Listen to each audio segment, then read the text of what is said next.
It's been a few days into free agency, and the Chicago Bulls and Josh Giddey, they still have not come to terms for a contract extension for Josh Giddey. Are the Chicago Bulls playing hardball? KC Johnson gave us some insight on what's going on with the Chicago Bulls. Are they playing hardball with Josh Giddey's contract? Y'all know we're going to talk about it and break it all down, but you got to hear the music first.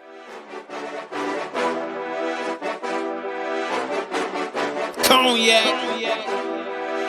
gang.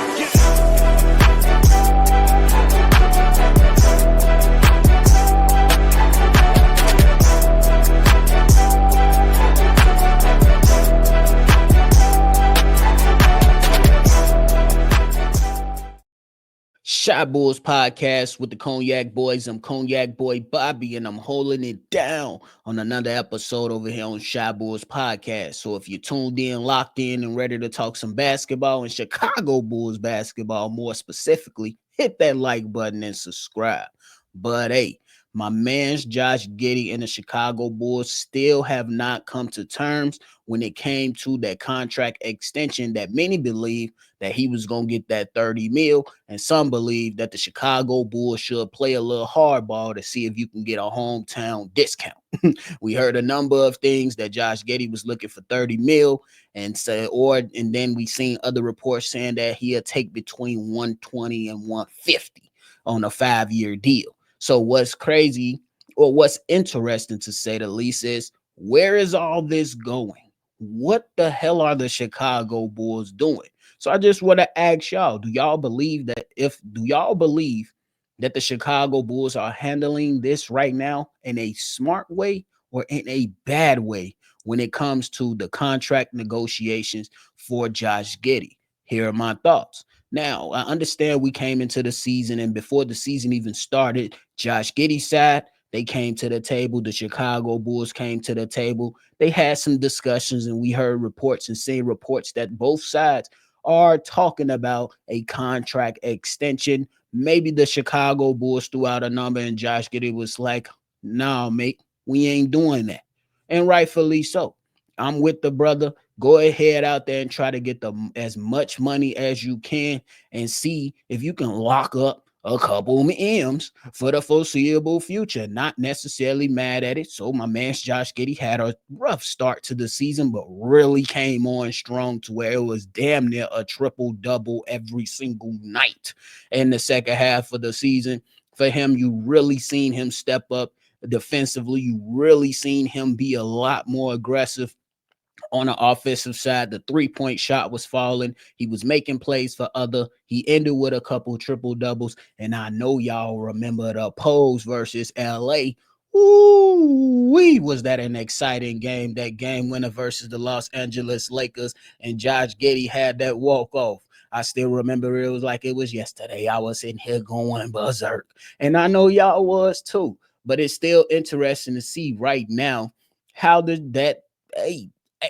with all things done, Josh Giddey, the Chicago Bulls said we ain't lock you up yet.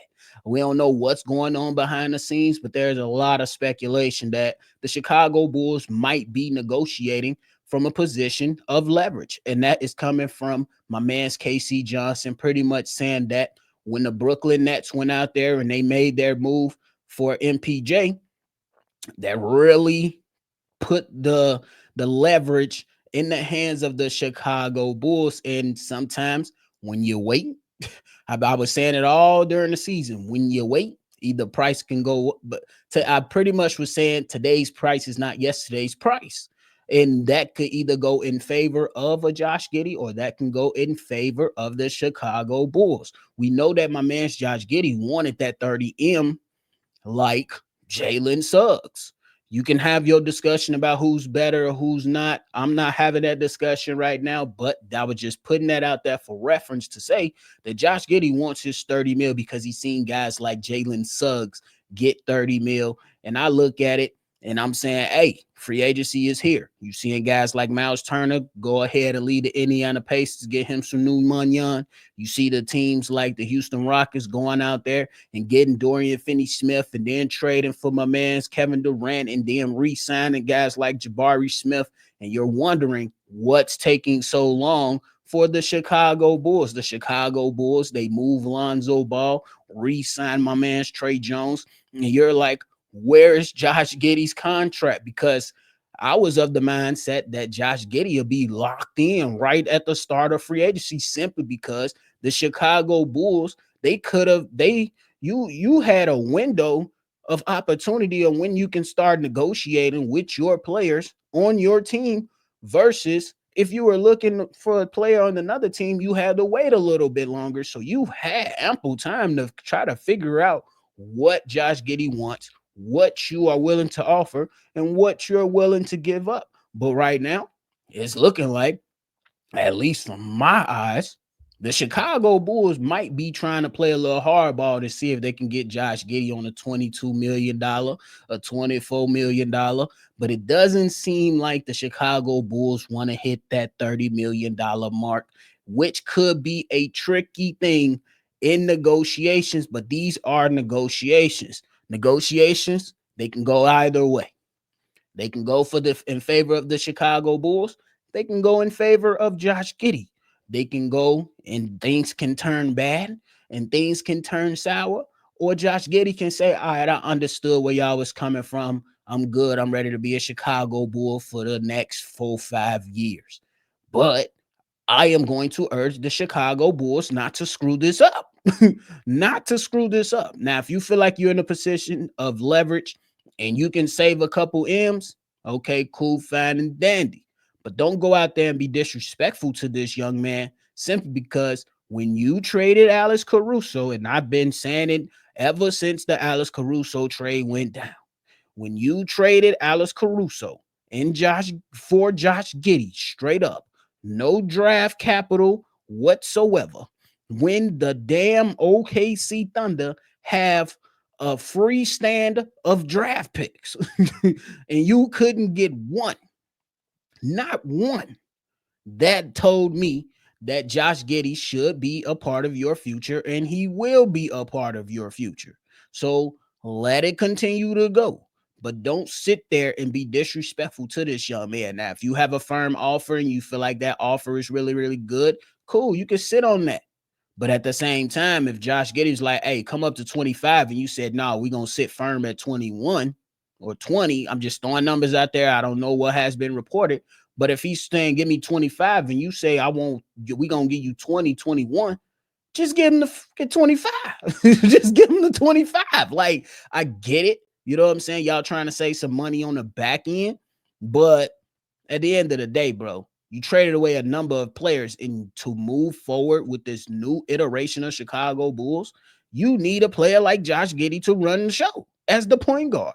Where are you going to get another point guard? So I get it. Again, I get the financial side of it, but let's make sure we get the deal done to where we can execute and move in the right direction and to say the hell with this. Now, one thing that I've been thinking, and y'all kind of follow me on this and just let me know how y'all feeling about it.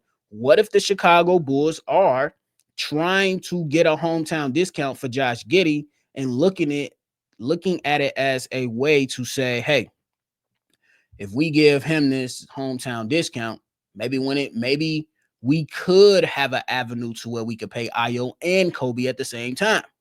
How difficult will it be? Very, very difficult. But if we could save a little bit of money when it comes to Josh Giddey, maybe we can absolutely ensure that we retain either both Io Dosumu and Kobe White, or simply just one of Kobe White or Io Dosumu.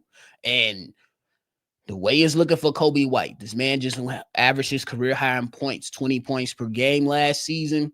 And if Kobe White's, let's just say for the sake of discussion, they offer him a deal that 89 million that Austin Reeves got, somewhere around that range. I don't really have the exact number right here with me.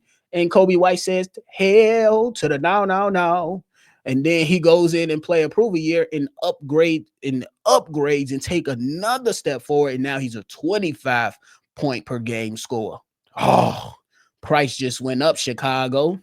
Price just went up, Chicago. And the Chicago Bulls look at this Josh Giddey deal and they say, hey, if we could save a little on the back on the front end, maybe we can double back around and Josh Giddey will have you a running mate for years and years to come. Could be something like that. Maybe the Bulls are trying to have some foresight finally after, not really having much foresight right now when it comes to the way that they've been doing business, in my personal opinion. But I keep telling people, when we look at the Chicago Bulls, how can we expect them to do something that they haven't told us when they clearly told us what they're trying to do? If that makes sense. They told us we want young players with experience. To pretty in other words, they pretty much said, fuck those draft picks. That's exactly how I'm looking at it. When you traded Zach, you said F those draft picks. When you traded DeMar, you said we'll take a second, I guess. When you traded Caruso, F them draft picks. Yeah, that's how the Chicago Bulls have been operating. And so it's interesting to say the least, man, because I thought Josh Giddey was going to be locked up. I do anticipate maybe a deal be done by this weekend. Maybe they're still just trying to gauge the market to see, because there are some other restricted free agents out here that ain't getting paid either. We still waiting on to see what's happening with Jonathan Kuminga. Maybe guys are just sitting there waiting to see what happened with restricted free agents. And you got guys and NBA insiders like Brian Windhorst coming out saying this is a horrible market this year for restricted free agents. And to be quite frank with you, that's exactly what it's looking like, especially with moves that could potentially be made with the Jonathan Kuminga. Now, could the Chicago Bulls be pivoting to try to save some money for a Jonathan Kuminga trade for Nikola Vucevic? Who knows? I don't know. I'm trying to gauge and look behind the weeds like you all. We trying to figure it all out for ourselves. So I think that is very, very interesting. They playing hardball with Josh Giddey. Again, it's a fine line between that. I believe the Chicago Bulls do have the leverage at this moment in time, but at the same time, don't get disrespectful simply because we all know he is a part of your future. You didn't take a guard in the draft. And do you want to go out there and run with Trey Jones as the starting point guard? He's capable. He's been in that position before, but I'd rather have Josh Giddey as my starter and allow Trey Jones to be Trey Jones and be in that role that he filled in, to where he impressed a lot of us in that role. Don't screw this up. So we'll see what happens with this whole entire thing, man. I still find it fascinating, fascinating to say the least, that the deal is still not done. I don't know what's going on. Maybe the Chicago Bulls are just waiting to see if he, lessen up on some of the money that he's requesting, or that's the only thing I can give you. He's waiting. they're waiting to try to get a cheaper deal. That's just how I'm coming with it. I believe they're waiting to get that cheaper deal, but we'll see if it gets done. Maybe they give him a July 4th present. I don't know if Josh Giddey, he being an Australian, if he celebrates the 4th, maybe because he's been in America, he might go out there. Hey, man, just go to a good barbecue, bro. If you find out what they cooking first. If they just got glizzies and hamburgers, go to another barbecue. We got to throw some ribs on there too. We got to throw some taco salad out there. We got to throw some good potato salad minus the raisins out there, Josh Giddey. So we just going to figure it all out, man. But hey, whenever the news drop, y'all know we're going to be right here to report it all. Hell, even if it come on 4th, I'm going to pop in. I'm going to pop in for that quick woo-wop. I'm going to pop in for that quick woo-wop. I'm telling you now. But hey, man, I appreciate y'all, man. Thank y'all so much for tuning in to another episode, man. Leave your feedback, comments, concerns down in the comment box. Let me know how y'all feeling about this. Do you think it's smart for the Chicago Bulls to be playing hardball with Josh Giddey contract? Let me know down below. But in between time, I appreciate y'all. Make sure y'all always see red, and y'all already know. I'm going to catch y'all on the next one for sure. Cognac. Gang.